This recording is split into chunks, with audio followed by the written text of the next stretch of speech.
Hey guys, so welcome to the third video on the series about 3 ways of how to start a painting. So this time I'm gonna use more than one photo.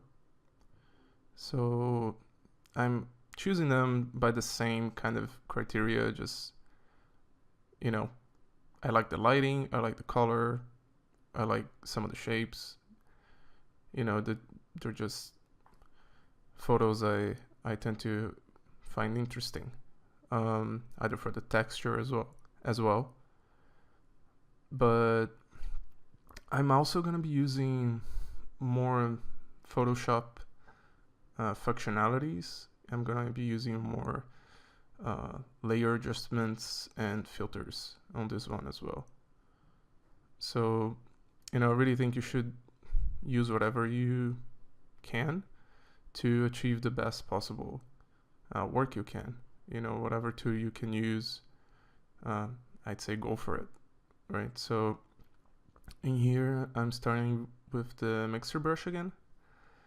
Just trying to mix it up and pick some of the colors I think I want to keep, but I still don't have any idea what's gonna come out of this. It might just crash and burn, which sometimes happens. But play around with filters and you might find something interesting. I kind of like that texture that sunset image put on this. And also I'm saving a few parts of the image. I'm not mixing everything. There's a couple people on the left corner there that I kind of left as they were. And it might help you on the idea of what this might become. Oh, maybe there's some people inside a restaurant or some shop or something. So leave these parts of the image that you find interesting, and they might help you out. Also, another good thing to think about is that you can always use the crop tool and really just focus on finding a better composition or a better angle for what you're doing. You can mix up the photos and you don't really like much of it, just crop it and zoom in on something that gives you an idea or that makes you want to keep working at it. And this crop that I did just really helped me to maybe this is a restaurant and there is some people in there, and then there's this guy that's gonna be in the street, kind of just walking by it. And then sometimes just that's enough for you to keep working and keep trying things out. Because it might be a bit hard if you're doing it and you're just totally lost and randomly doing things. The idea here is that you do want randomness. You do want to create happy accidents, right? Like I said on the other videos, but you want to try to get engaged with the image and try to figure it out. Try to make it into something. And also you see that I slowly build up the values. I don't really have the full range of values that I'm gonna have in the end yet. It's really because I'm trying to figure this out. I'm trying to see what is happening here, and I think that kind of comes before you start going crazy with highlights and all that. And you also see that I'm working on it zoomed out. I'm not really going in just yet, and I really encourage you to do that as well. Right? It's kind of tempting to go in and figure out little details, but try to not do that. And you can see I'm using lasso too and putting some gradients, getting some cast shadow happening. Right, and that cast shadow on the top part over there just made the composition more interesting for me, and it made more sense as well. If the light is coming from the top, that needs to be darker, right? You want to keep in mind also where your light source is coming, or your light sources.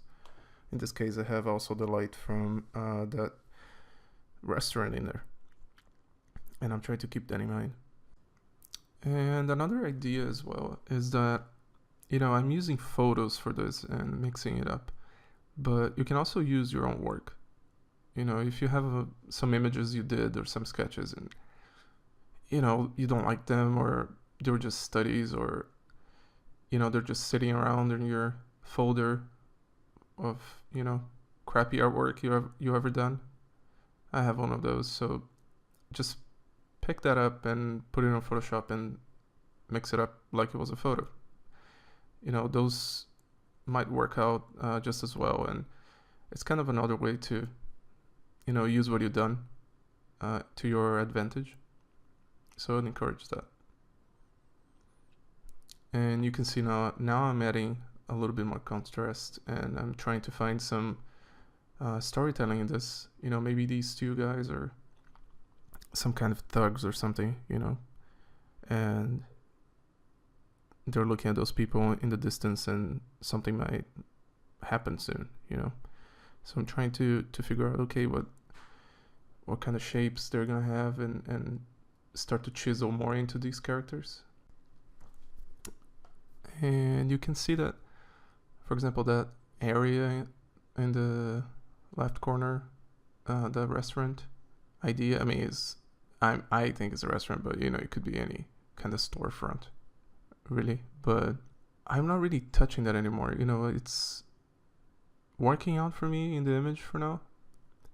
It's kind of doing its job, and you know, from a distance, it kind of looks like it's a, you know, some kind of busy store, and that's enough. Like, I don't need to go there and try to really figure out what's happening right now, because that's not gonna really push my image forward that much.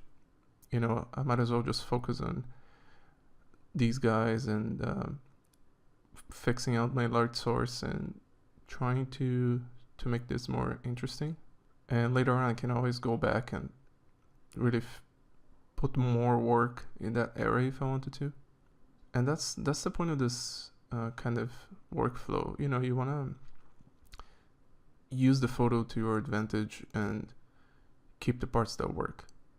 Right? If it works, don't change it. You know, leave it like that and focus on the main problems of the image. Right? You wanna keep scrolling around and see what do you think really doesn't work. Right? What do you think can get better? And that's what you should focus on. And once you start solving those parts, then these smaller areas start to pop out, and you go, okay, then I'll fix that. Right? You can see that it's very rough. And another thing I'm gonna do now, I'm gonna use a camera raw filter. It's just on filters tab, camera raw. This tool is amazing. I really encourage you to use it. So it gives you a lot of control over your image. You can change the hue, you can change the color, the saturation, you can put a tint over it,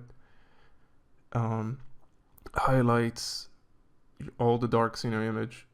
You can play around with it any way you want, and I really encourage you to do so.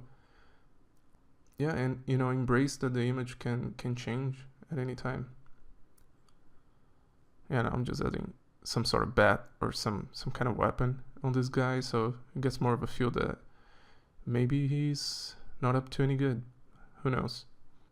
And I think it just adds a little bit more of a story element in the image, and I like that a lot. And I mean, at this point, I'm basically done with the image. You know, I'm just adding a little bit more details here and there on the main part of it, on the main focus. But this is pretty much it, and I hope this workflow helps you. And